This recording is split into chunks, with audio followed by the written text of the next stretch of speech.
Okay. Can you see that it's recording? Yeah. Okay, perfect. So anyway, like I said before, since there were some questions and some of you had asked to see it again and just to go over it to better understand it and so forth and so forth, I decided I'm going to actually bring it up again, the issue, the argument that Yiftach gives to the Ammonites to discussing the 300 years, okay? I call it the 300-year argument. So I will bring it back again, but this time I'm going to try to explain it in a different way. I actually, what I did is okay, now where is it? That's a good question. Let me just find it.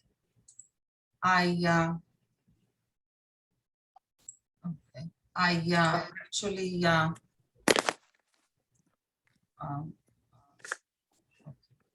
okay. Let's see if it will allow me. Yeah, okay, perfect. So actually, I'm going to do it this time through a timeline. Okay, and here are the years that we have.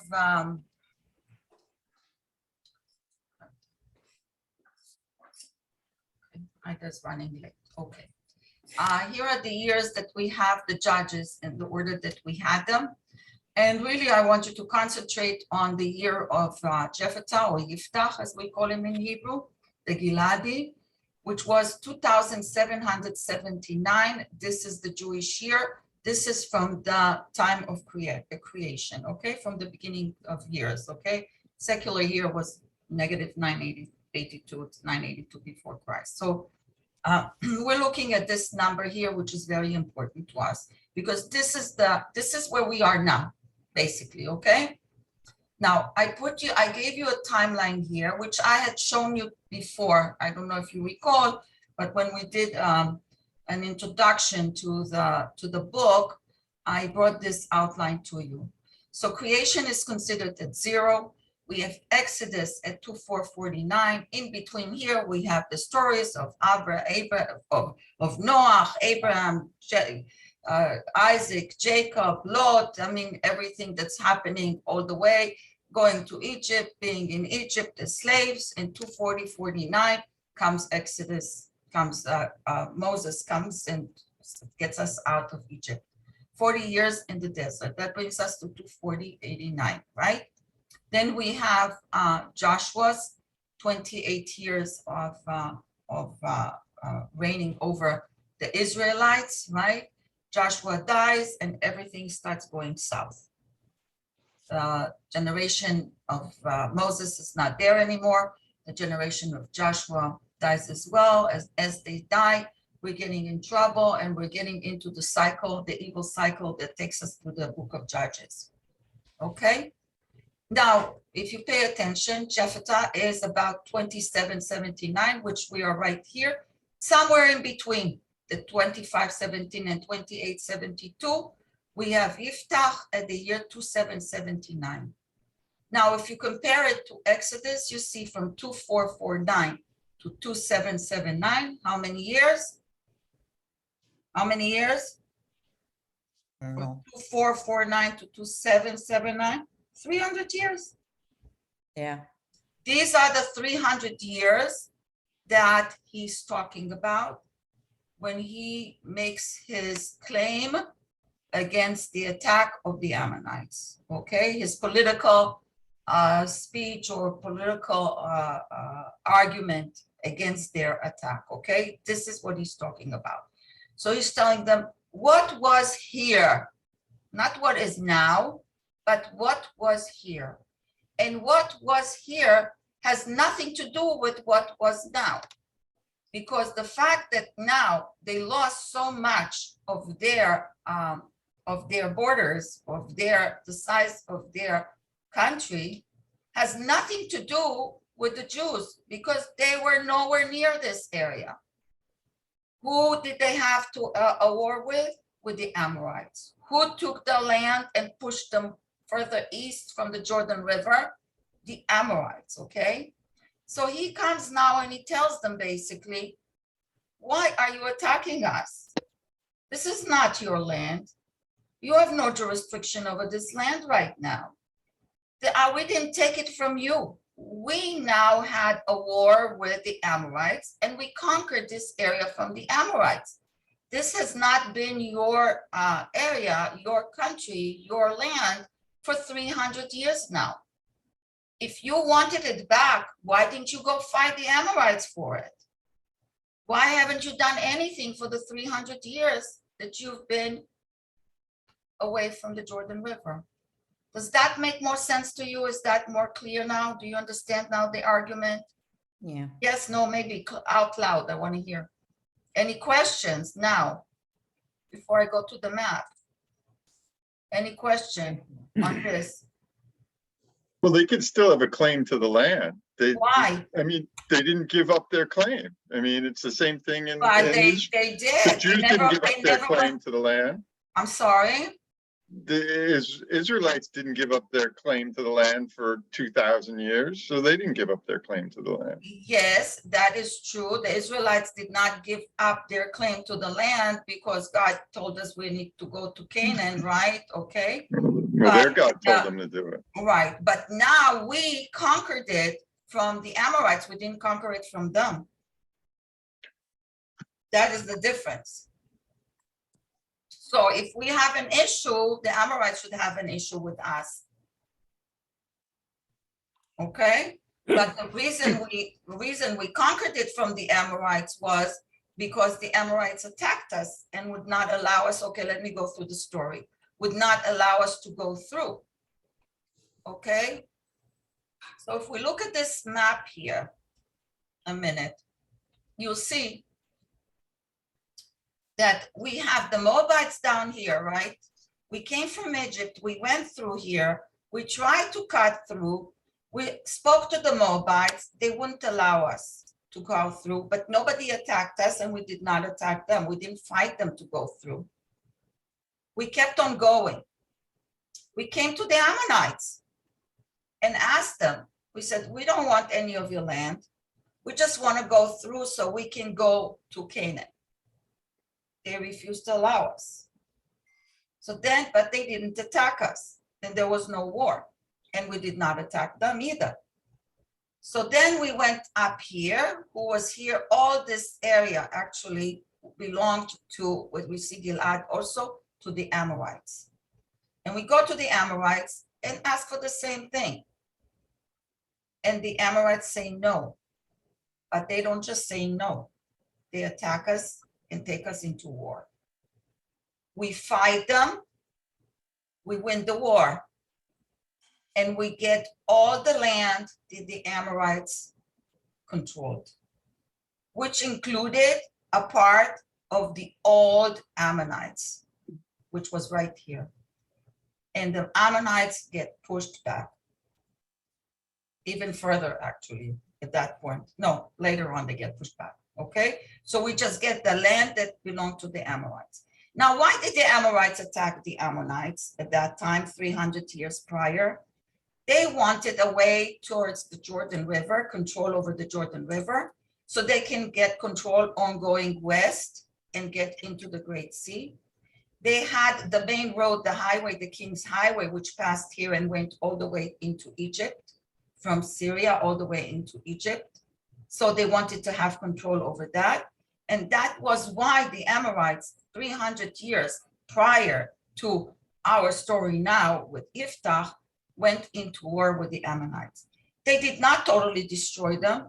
They just shifted them. They just moved back. They just took a part of their land and moved them back west. So they have control now over the Jordan River and going and over the highway. That's basically what they did. Yes. Ahuva, the fact that the Moabites didn't attack them, it was, or they didn't attack the Moabites was because of the prophecy of Ruth. Yes, because of Ruth, right? God said we're not going into a war with them. But, Also remember, we are actually somehow related also. The Moabites and Ammonites are brothers, remember? They both are brothers. They are both were fathered by Lot, okay?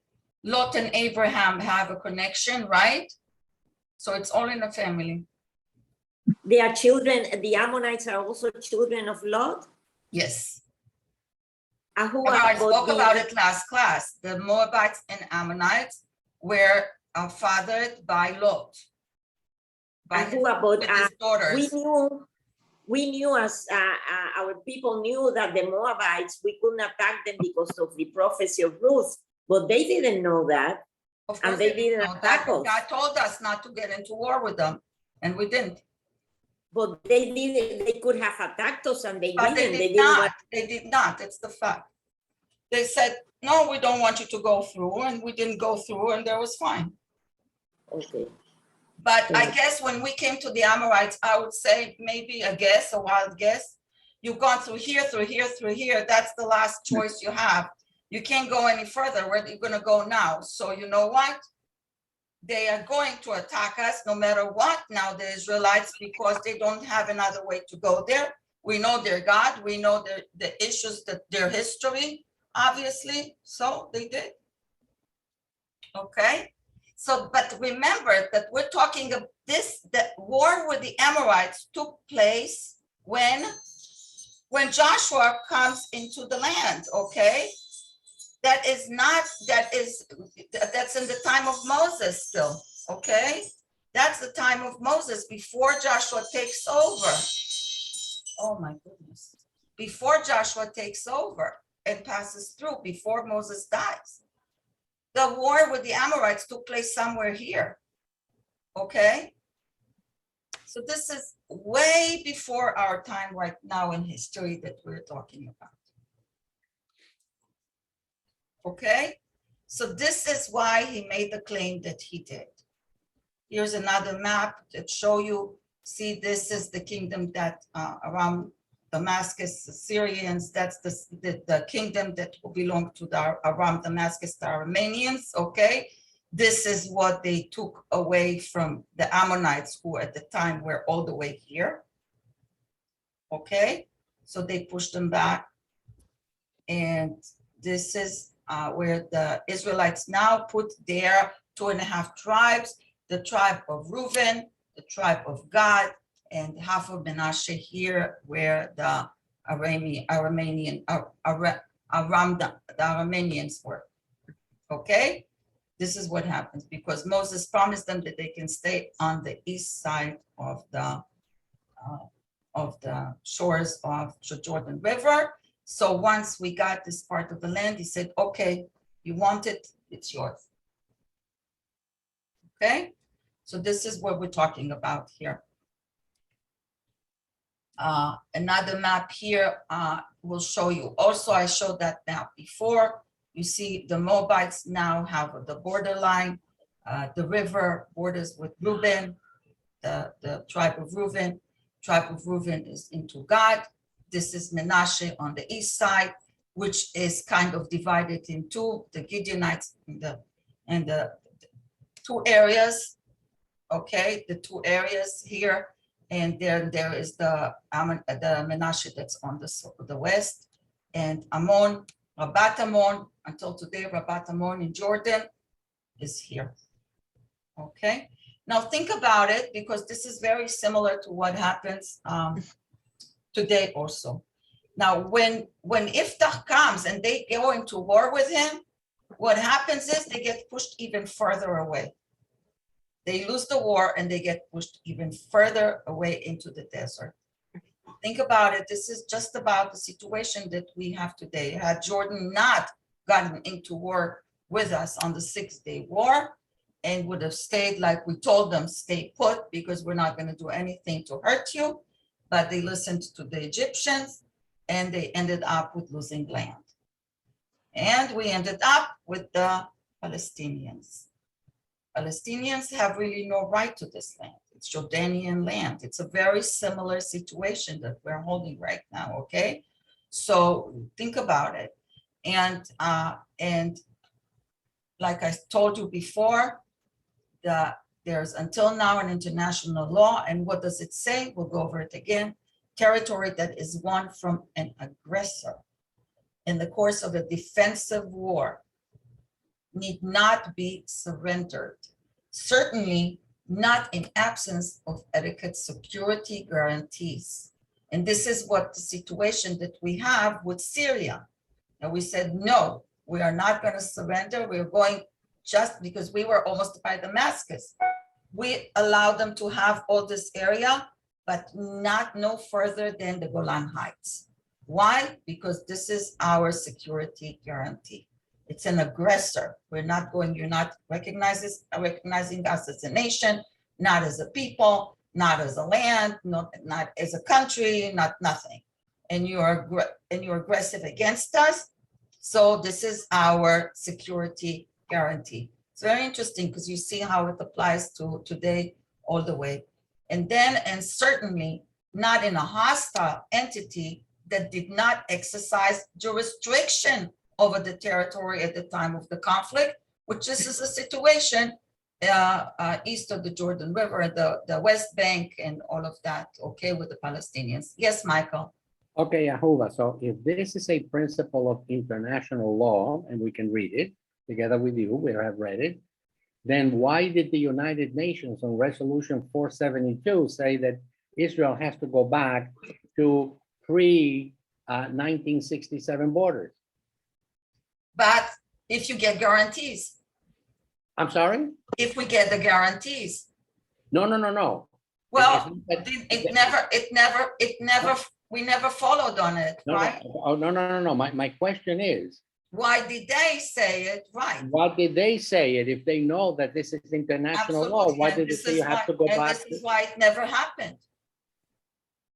And this is why it never happened. They can say it, but when you go back and look at it, this never really happened. And if we don't have it, it's not gonna happen.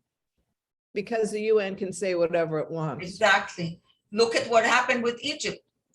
Gave them Sinai. We have a peace agreement with Egypt.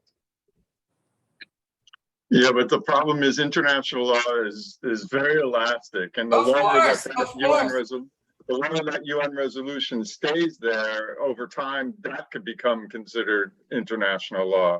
Right. And it is by many people. I Right. don't personally agree with that, maybe, but international law is whatever you make of it. I mean, they come up with the new laws and new ideas in the United Nations every day. If it was for them, we would be gone a long time ago and back in Eastern Europe or I don't know where. So But that is like if Mexico goes and makes exactly. a claim Thank that, you. Absolutely, Sarita. Yes, California, Arizona, and absolutely. and Texas belong to them. Right. Only with Israel is all these problems. Exactly. Okay, so there's more to it than just, yeah. But that's an interesting thing to look at, right? Okay. So this is where we are right now. So we can see that the Ammonites now, I'm gonna do some reading here a little bit, my notes here. So we can see that the Amorites now, where we are right now, are harshly oppressing the Israelites. Let me just look at you guys so I can see you also. When I talk to you. Stop share for a second so I can see you. So we are right now in a situation where they are being oppressed again, especially the tribes of Reuben, Gad, and the Menashe, especially on the east side of the Jordan River, on the what we call the Transjordan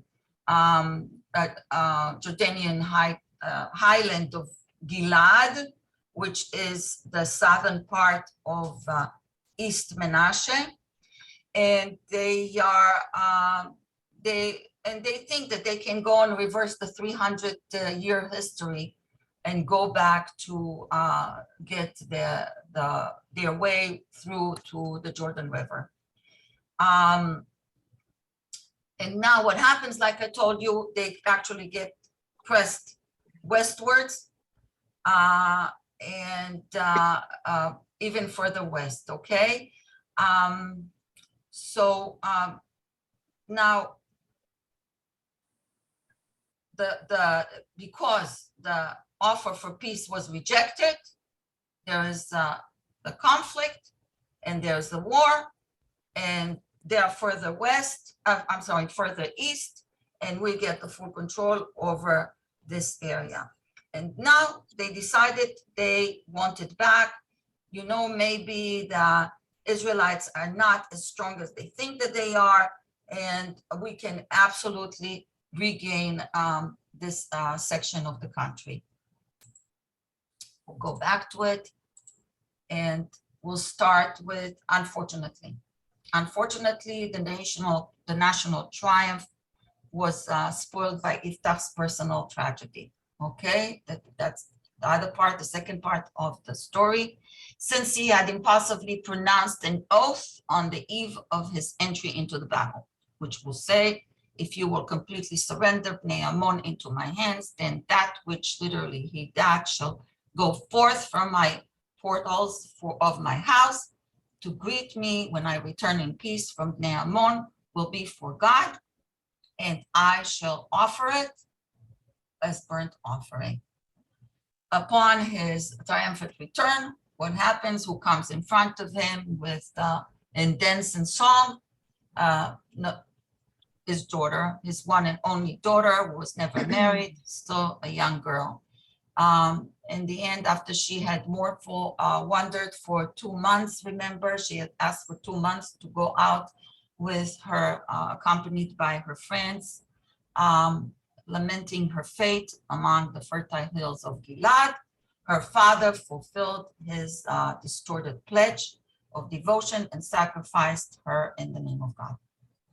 And like I said, this parasha this week is actually a double parasha. The first one is Matot, which talks about vows, okay? Moses brings in front of the heads of the tribes the laws of vows. Those of you that take Rabbi Perlson's class have learned some about it. And the third passage in the book reads, if a man makes a vow to the Lord or makes an oath to prohibit himself, he shall not violate his word. According to whatever came out of his mouth, he shall do. So really what they're talking about here is not the same situation, if you pay attention.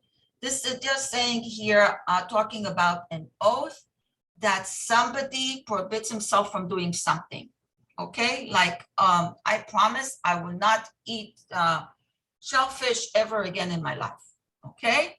I can say that because I don't anyway. So, okay, so something like that, all right? Now, the rabbis, especially the rabbis spoke about this, and they tried to study it and see what's what. And Rashi has what he called Sifrei Matot, the books of Matot, okay, which he studies the laws of vows, okay, and he talks about it. A vow, what do you mean a vow? By saying it shall be prohibited just like a sacrifice, that I will not eat, or I will not do a certain thing, okay? But in this case, he doesn't say I will not do, the other way around. He says I will, right? So Rashi says one might think that even if he swears to eat carrion, let's say, which is non-kosher and forbidden by God, right? I apply to him. That means, wait a second, what do you mean you apply to him? That means that he made a promise not to eat something, which to begin with is not allowed to be eaten, right? Are you with me? Getting it? Okay. Yeah. All right. According to whatever came out of his mouth, though, he still shall do. Okay. Now, scripture therefore states to prohibit, when you start to prohibit of something, or vow to do what is permitted, but not to what is prohibited. So what does that mean?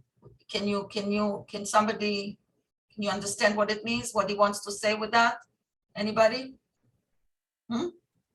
Okay, if he states that the scriptures say to prohibit, if he says to prohibit something that he vows to not to do, the same thing will be if he vows to do it.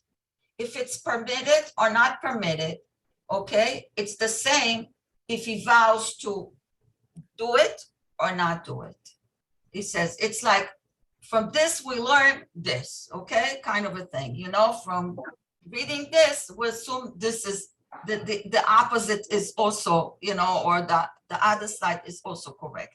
So basically what he tells us here is, he went and he vowed to do something which was not permitted. It's prohibited. It's prohibited. He knew that it was prohibited. It's like he would vow to eat something like carrions, okay? Same thing. So he vowed to do something that was wrong to begin with. But because he vowed to do something that was wrong, his punishment is he would have to do it. Are we understanding? Yes, Fred. Yeah. How do we, I mean, we've talked about this in other classes, but you didn't, I don't think it was mentioned in the last class. How much is he really talking to God? You know, Moses talked to God, but he was the only one. So, Right. I mean, these things are in. No, this is not what we're reading now. This is from the Bamidbar, okay? Right, but I'm saying about his vow, to God. I mean, he wasn't talking to God. No, but he went and he made a promise. He made a In his sleep? promise. In his sleep? No, you can make a vow. Awake. You can, we all make vows at one time. And you know what we do when we make a vow? So we are not held to it 100%. Yeah. God willing, if we be able to, Bezat Hashem, or Im Yirtzeh Hashem, we say, I will be doing so and so and so and so. Okay? We never make the vow with 100%. This is it, and unbelievable. No matter what, I will do that. Okay? This is what we learned from here. We got to be very careful in what we promise to say or do, especially when it comes between you and God or anybody else. Okay? So this is why the rabbis explained that he had no way getting out of it unless he was going to try to clear himself away from it, which would be by fasting, by expressing regrets to the Kohanim.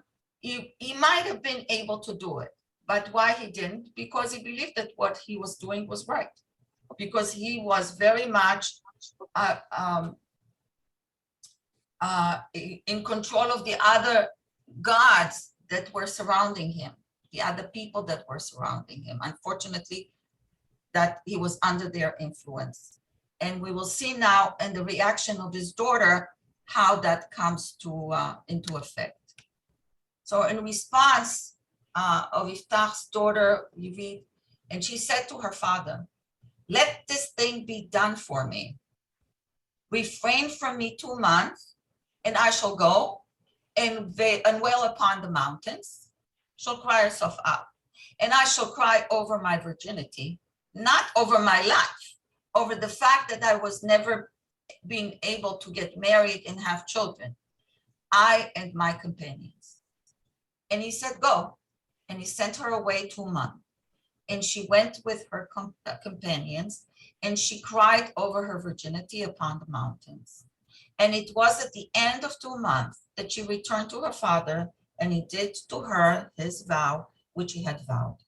And she had not known any man, and it was a statute in Israel from year to year that the daughters of Israel went to lament the daughter of Yiftach, the Gileadite, 4 days of the year. So we see that Yiftach's daughter response to the turn of events is quite unexpected, to say the least. She does not cry out against her father's terrible vow here. She said, what the hell, what did you do? Well, who asked you to vow like that? What did you think to yourself? Nor does she appeal to God himself in fear or in anguish, okay? She's nothing. He explicit, Please, Solomon. I'm sorry. Her explicit approval of her father's pledge and willingness to become a sacrifice can only mean one thing, and that is that she herself regarded his vow of killing another human being for the sake of a God as pious pronouncement that unfortunately had found her as its unintended target. Like her own father, as well as the morally corrupt Israelite society around her, she had also been deeply influenced by the Canaanite belief of transforming them into acts of blind, utter devotion by horrifically transposing them from other various gods to the God of Israel himself. We also notice that so evil was the deed of sacrificing his own daughter in the final fulfillment of the vow that the Bible's text itself refused to state the words. They don't say it like, and he went and he sacrificed her, choosing instead to describe it, the deed, with a polite but unmistakable indirect statement he did to her in accordance with the vow that he had made. Yes, Ida. Why didn't Hashem stop this the way that? So I he just told you did why. that? That was the reason, the explanation that we had before from Rashi. I wasn't here, I'm sorry. Oh, right. Oh, you weren't here when we did this? No. When we did this? Yeah, well, I understand that he made a vow and I understand that But when he gave made us- nothing to try to stop God from doing it. He did not. He did not ask God, why am I doing this? Is there a way out? He didn't go to the Kohanim and say, listen, that was the last thing on my mind, that my daughter was gonna come. She's the one and only that I have. He just did not. Yeah. So this is in our edition, the Stone edition, they actually say that Yephthah acted improperly. But under no circumstances would he be permitted to sacrifice his daughter, nor could he obligate her to a course of behavior. He should have gone to have his vow annulled. Exactly, but he never did. But he didn't that, and because of that, he was punished. And he had a disease that caused his limbs to atrophy. Right. We'll talk about this in a minute. Yeah. But he says that she carried out his vow figuratively by having her live in seclusion, devote herself to prayer. So she would remain a virgin, never to marry and bring children into the world, but that God would never allow human sacrifice. Yeah. So that's what this Talmud said that their interpretation was. So they think that he never did that? Correct. That she was meant to just live as a virgin for the rest of her life. Correct. So he never had any grandchildren. She never had sons. She never had children, and he didn't have any further, obviously, offspring either. So that was their punishment. So that they said God would never allow human sacrifice. So why does it say that he never went to annul it? And that was wrong. He said that Mm-hmm. he should have gone to Phineas, but he felt that since he was the leader of the nation, Pinchas should have come to him. But Pinchas felt that since he was a prophet and a Kohen, Jephthah should have come to him. So the two never met. And then the daughter's tragedy was sealed and God punished them both. This sounds more like a midrash kind of a thing. Yeah. So that's their that sounds like a midrash. Yeah, to me. Okay, interesting. Another view. So actually, this ceremony is taking place, still taking place by many women. It's interesting. And not necessarily just Jewish girls, also non-Jewish girls.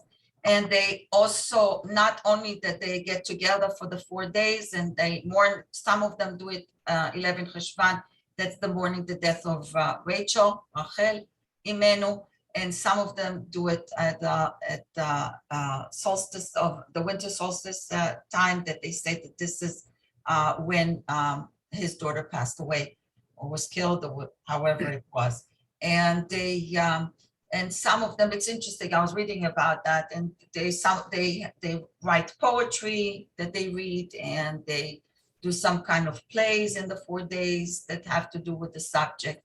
So there are many women virgins that go out there and commemorate, I won't say, commemorate the date, okay, until today. And was Iftar's punished for it, like Stacy was just telling us? Yes, he had some kind of disease.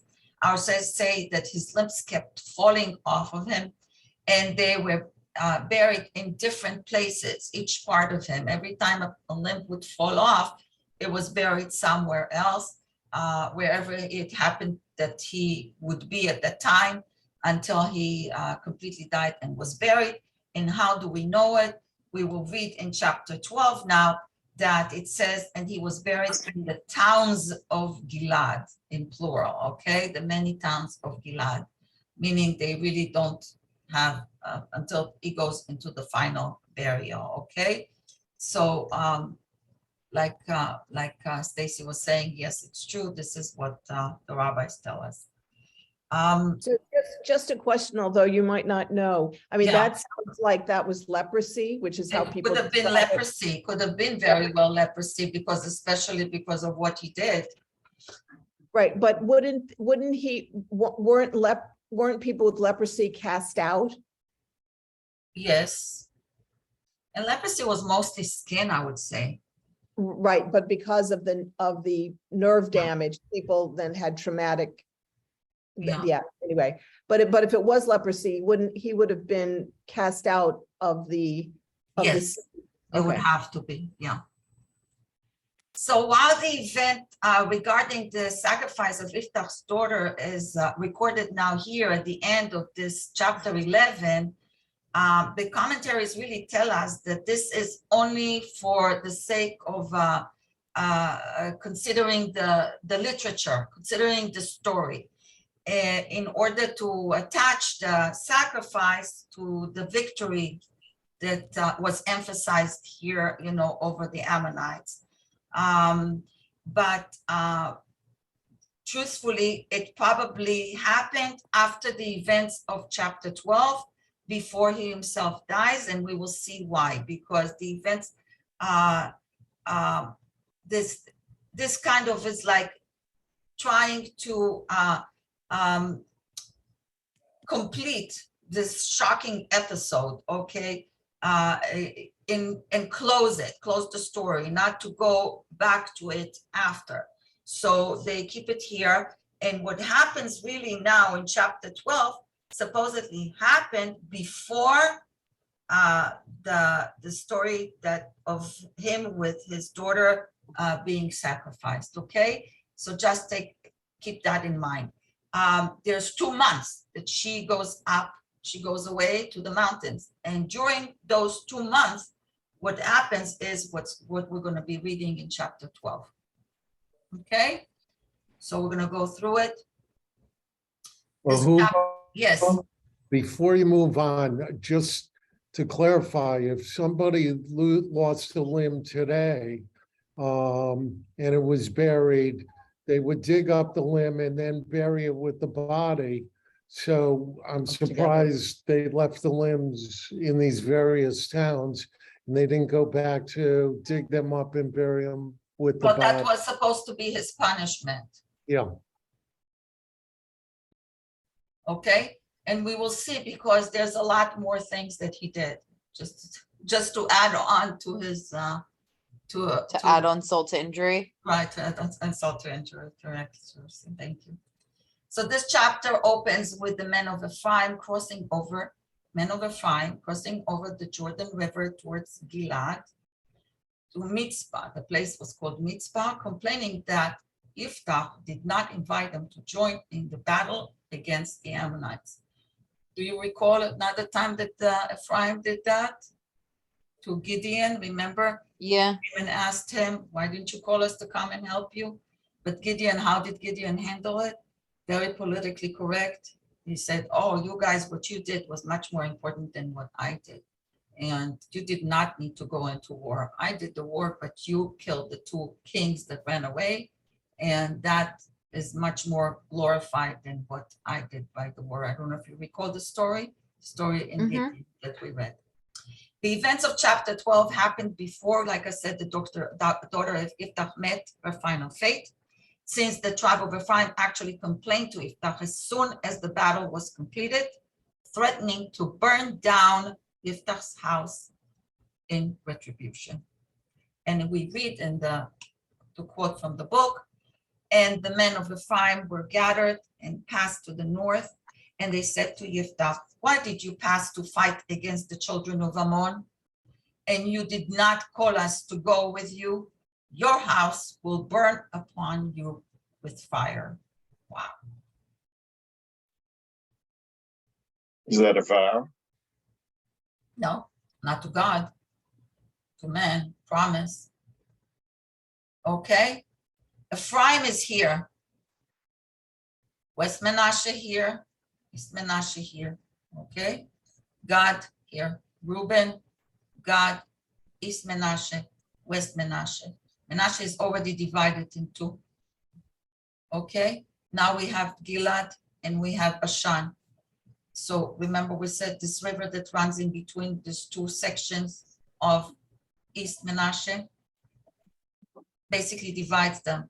When they throw him away from East Menashe, when his family throws him, they send him to Gilad. That's why they call him the Gileadite, okay? And he's basically here. So Menashe itself is already a little broken, if we can just pay attention to this fact, because we're going to get back to it, okay? Ephraim is here, they go up north, and they get into, the area of West Menashe, and then cross over to start fighting with the Gileadites. As to why and what exactly did they need, what did it matter to them? Except for the fact that Menashe now is growing bigger, okay? Because they got more area. The Ammonites are pushed even more into the east, okay? So what is it all about? Is it about the land? Let's see. Yiftach's reaction to the men of Ephraim's provocation was both swift as well as harsh. They thought that they were dealing with Gideon. They were dealing with a totally different personality, remember? Rebuking them for their failure to initially join him in battle against the Ammonites. And he says like that. And Yiftach said to them, I and my people were a great strife with the children of Ammon. And I called you and you did not save me from their hand. It's very interesting because we were never before told that he tried to get help, right? Just told that he went to war against the Ammonite, never before. Now he tells them, wait a minute, but I did, which we don't know. Maybe he did. And I saw that Remind us, which tribe is he from? he is Menashe. He's from Menashe. Yes, he's the great grandson of Menashe. Remember, Right, he was kicked out by his brothers, right? Exactly. And I saw that you did not save me, and I took my life into my hands and passed over to the children of Ammon, and the Lord delivered them into my hand. So why have you come up to me this day to fight against me? Why are you fighting me now?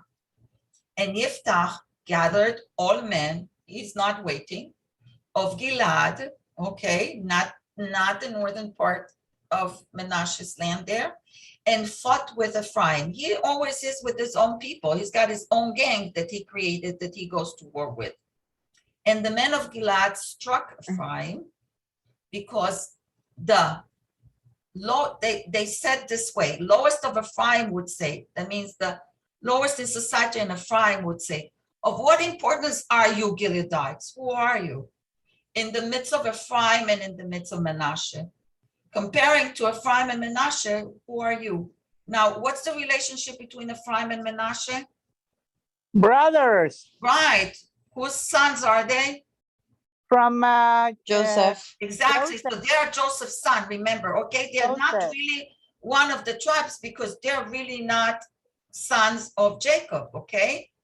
Joseph. But because Joseph was dead already, and because Joseph was Joseph, the two sons are getting the a part in the land, okay? So they are actually brothers, right? Right. So, and they know, who are you? You know, I mean, they threw you out of there. Who are you to come and even be the boss here, you know? So now they're insulting him on top of everything. So the men of Ephraim insult the tribe of Menashe, and they're calling them nothing but fugitives from Ephraim. Fugitives from Ephraim? That is because they're stating that being in Menashe is like being in Ephraim. Being one of Menashe tribe is like being one of Ephraim tribe because we are all sons of Joseph. Joseph.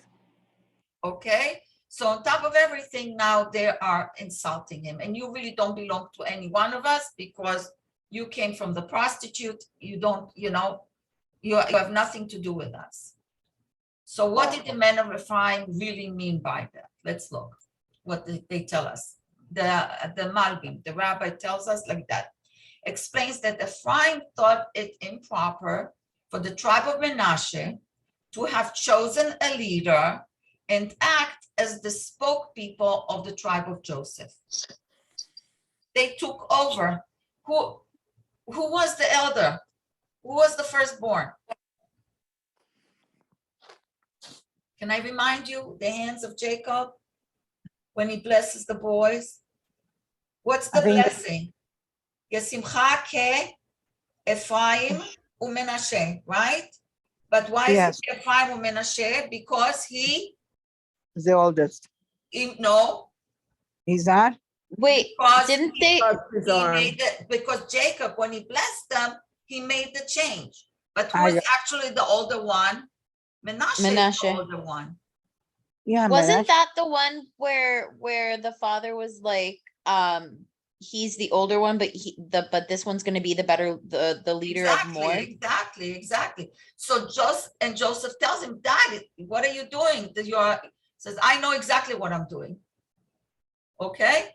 So Menashe was already divided into smaller tribal halves, as we know, should have appropriately deferred to Ephraim on leadership decisions. In other words, they should have known their proper place. Just because you're older, but remember, I'm the one who has the blessing, and you should know that, and you should have known to come to me if you were going to choose a leader out of our tribes. This incident is not the first time, like I said, the tribe of Ephraim has a problem with leaders from Menashe asserting themselves, as they also express anger to Gideon in chapter 8 that we read about being excluded from the fight with the Midianites. And the text clarifies Gideon's lineage as coming from a humble clan of Menashe, and him being the youngest in his father's household. So again, you know, they're also, you're picking up leaders from our tribes, and who are you picking? Here you pick somebody who comes from a nothing family. Here you pick up somebody that comes from a prostitute and is a gang leader. What are you doing? Okay. So Wow. this entire power struggle is very fascinating in light of the fact that originally Menashe was the firstborn and the rightful leader, and was only replaced by Ephraim through Jacob's blessing and reversed hands, which gave Ephraim precedence over his older brother. That's what we read in Genesis. Joseph unsuccessfully tried to stop the blessing, well aware of the dangers that can come from favoring a younger son over an older one. Wow. Perhaps Ephraim's knowledge that they were initially not meant for leadership led them to feel threatened and assert their authority over their now replaced older brother. Ironically, Ephraim's challenge triggers Yiftach's sense of inferiority, and that's dangerous. They're dealing with fire here. And status as an outsider. Again, he went through this already, right? One time as being the outsider, spiking a brutal massacre of the people of Ephraim. And we're going into basically a civil war, right? So let's see how he does that. It's very interesting. And the Gileadites seized the fords of the Jordan that belonged to Ephraim. Like I told you, see here, Saphor, okay? These were the fords that belonged to Ephraim. This was their way to go east and west, okay? Crossing over. And it was that when any of the lord of Ephraim said, let me go over, and the men of Gilead said to him, are you an Ephraimite? And he would say, no. Now that they got stuck on the east with the war, with arguing in this area here with Yiftach, they got stuck here. Now they want to go back.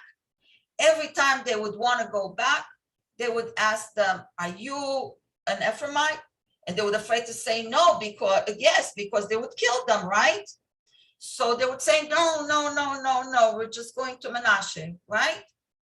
Yes. But something happens here. And they said to him, means the Gileadites, the people of Yiftach say to them, say Shibolet. And he said, Sibolet. And he was not prepared to pronounce it properly. And they grabbed him and slaughtered him at the fords of the Jordan. And there fell at that time Ephraim 42,000. Oh my God. What does that mean? The people of Ephraim had a problem with their lip. They couldn't say SH. They couldn't pronounce sh. Instead of sh, they would say s. Okay. So that's how they would recognize them. So when they would want to cross over to go back to their land, he would say, can you say Shibolet? And he couldn't.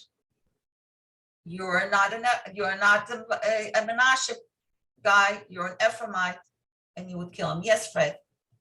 To defeat the Ephraimites, he'd have to, it can't just be him and his little tribe of course not, but it would have to be all of Manasseh, or at least one. Not all of them, but whoever it was that he used to go to war against the Ammonite with. But to defeat 42,000, have to be Absolutely. most of to be quite a few of them. agreeing to make war on their fellow tribe. Yeah, well, but this was the area of the Gileadites, which the Gileadites were about half of the East Menashe. There was a lot of them. Oh, they were more Menashe. They were more from the Menashe. In the however, in the other part of the tribe, the Menashe tribe, so they didn't do anything about it? They didn't stop them. Okay. Oh my goodness. Nowhere does it say that they were stopped. Terrible. Oh my goodness. So now we know why his limbs were falling, right? Wow. There was a lot more than just the story with his daughter, right? Absolutely. Okay, so this entire episode highlights the challenges of tribal specific leadership and the need for a future monarch. Already we see it coming closer and closer, the need to have a better leadership here who can consolidate all the tribes together, including the sons of Joseph, into one unified kingdom. Okay, so we see how times are getting closer and closer to where we have the feel the need for monarchy, For a king. for a king, yes. And the chapter goes on to say, I'm going to try and finish it. This is very short, and we're going to be able to finish it today. And Yiftach judged Israel 6 years. That's all. Okay. And Yiftach the Gileadite died and was buried in the cities of Gilad. Chapter is concluded with the mention of 3 minor and obscure judges, each one receiving only 2 or 3 verses of text. Remember when we had the small judges or minor judges, as they call them, they are all, it's only the ones that are mentioned in a couple of sentences, if at all. And so after him, that means after Jephthah, okay, Ibtzan, the son of Lechem, judged Israel. He had 30 sons, again, the same story like we had with the other minor judges that we met. 30 sons, 30 daughters. But look what he does. He sent the daughters, he sends abroad, okay? And the 30 daughters he brings in for his sons to remain with him in his tribe. And he judges Israel 7 years. Wow. And Ibtzan died, and he was buried in Bethlehem. Okay, so a little bit about Ibtzan. He gave his daughters to men who were either not Israelites or of other clans of other tribes. 30 is probably, the rabbi said, like an round number to indicate perfect completeness, supposedly. And they also say that his marriages probably cemented clan alliances and extended the scope of his political influence, that he would be more influential and have more power. After him came Elon, the Zebulonites, that's from the tribe of Zebulun. He judged Israel for 10 years. Elon means strength, and his father was, Elon means strength, and it also means the oak tree. Okay, Alon, Alon is an oak tree. Elon the Zebulonite died, and he was buried in Ayalon in the land of Zebulun. And after him came Abdon, the son of Hillel, and he had 40 sons and 30 sons, meaning he had 30 grandchildren. That rode on 70 young donkeys. Remember, we had that with the other minor judge, also with the donkeys. And he judged Israel for 8 years. And Abdon, the son of Hillel, he died. He was buried in the land of Ephraim and the mountain of the Amalekites. That's an area they assume that it's somewhere southwest of Shechem of today. Okay, we really don't know exactly where that's supposed to be. Abdon means service or servant, like Avadim. Avadim Ainu b'Mitzrayim. Avadim Ainu, right? So that's like a servant, like and Hillel, his father, means praising, Hallel, to do Hallel, okay, to praise God. And basically, this is all we are told about in chapter 12. As we leave this chilling chapter behind, we recognize once again the basic progress of the book. With each passing generation, with each unfolding era of oppression, with each new leader that arises to save, the tribes of Israel seem to slip even further and further away from their goal and from God and from the lofty challenges that God placed before them. So, you know, this ritual of mourning over the daughter of Yiftach, how appropriate it is, because, you know, it mourns more than just the daughter and her misfortune, whichever it was, either as remaining a virgin for the rest of her life with not a family, like Stacy brought out from one of the Mishnayot or whatever that was, or that she was actually sacrificed.